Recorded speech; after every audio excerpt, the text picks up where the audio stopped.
Hello সবাইকে, আমার চ্যানেলে আপনাদের স্বাগতম। আজকের ভিডিওতে আমি নিয়ে এসেছি একটি সুন্দর ভালোবাসার গল্প। গল্পটি সম্পূর্ণ দেখবেন, কারণ এর প্রতিটি মুহূর্ত হয়তো আপনার মনে নতুন কিছু অনুভূতি জাগিয়ে তুলতে পারে।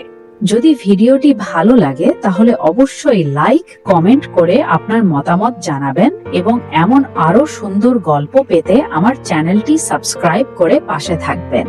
এই গল্পটি আমার নিজের সৃজনশীলতা দিয়ে তৈরি একটি অনুভূতিমূলক গল্প, যেখানে ভালোবাসা, আবেগ এবং জীবনের কিছু বিশেষ মুহূর্ত তুলে ধরার চেষ্টা করা হয়েছে। তাহলে আর দেরি না করে শুরু করা যাক আজকের গল্প। রাত 11:12। ঘড়ির কাঁটা যেন থেমে আছে। ঘরটা চুপচাপ, শুধু জানালার বাইরে হালকা বাতাস। আমি বই খুলে বসে আছি, কিন্তু মন নেই। ঠিক তখনই ফোনটা বেজে উঠল। Unknown number. কিছুক্ষণ তাকিয়ে থাকলাম, ধরবো না ধরবো না। শেষে রিসিভ করলাম। হ্যালো।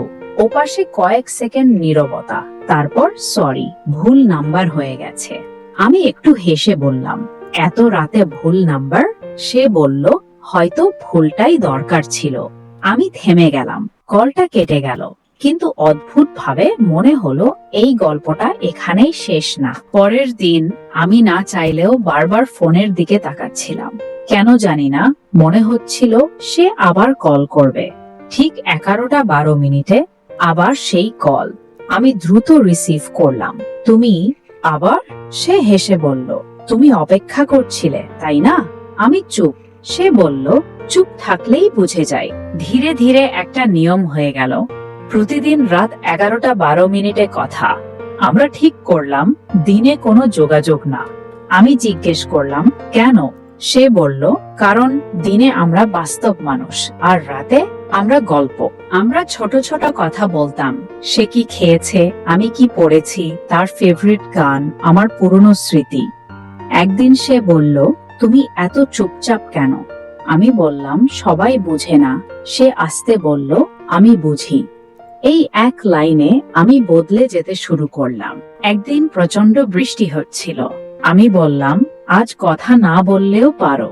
সে বলল, না, বৃষ্টির রাতে কথা না বললে রাতটা অসম্পূর্ণ লাগে। আমরা অনেকক্ষণ চুপ থেকেও কথা বললাম। সে বলল, তুমি যদি সামনে থাকতে।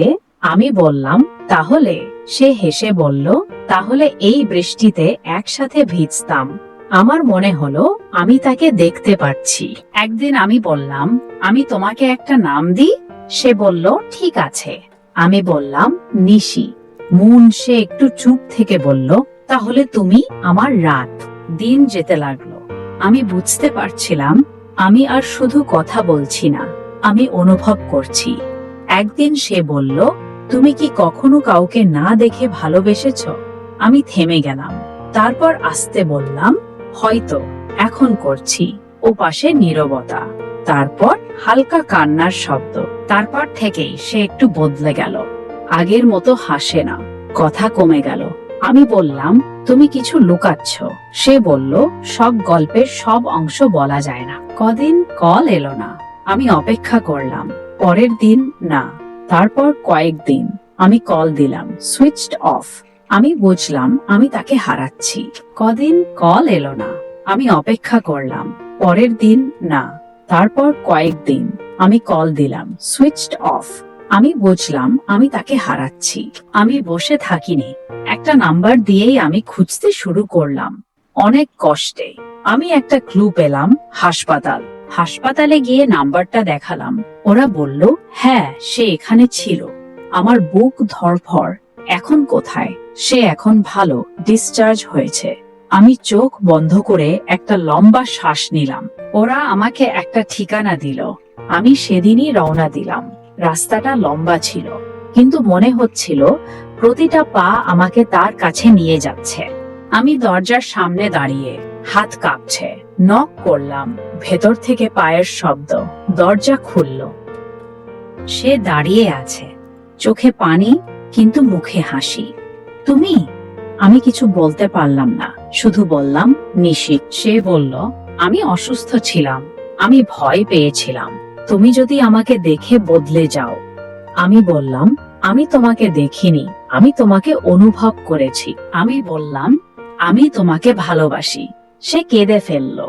আমিও। আমরা প্রথমবার একসাথে বসে কথা বললাম, ফোন ছাড়া, দূরত্ব ছাড়া। রাত 11:12। সে বলল, আজকে থেকে ভুল নাম্বার না, ঠিক গল্প। কিছুদিন পর আমরা আবার বৃষ্টির দিনে হাঁটছিলাম। সে হেসে বলল, সেদিনের বৃষ্টিটা মনে আছে? আমি বললাম, হ্যাঁ, তখন তুমি ছিলে না। সে আমার হাত ধরল। এখন আছি। ভুল নাম্বারই কখনো কখনো জীবনের সবচেয়ে সঠিক ভালোবাসা এনে দেয়।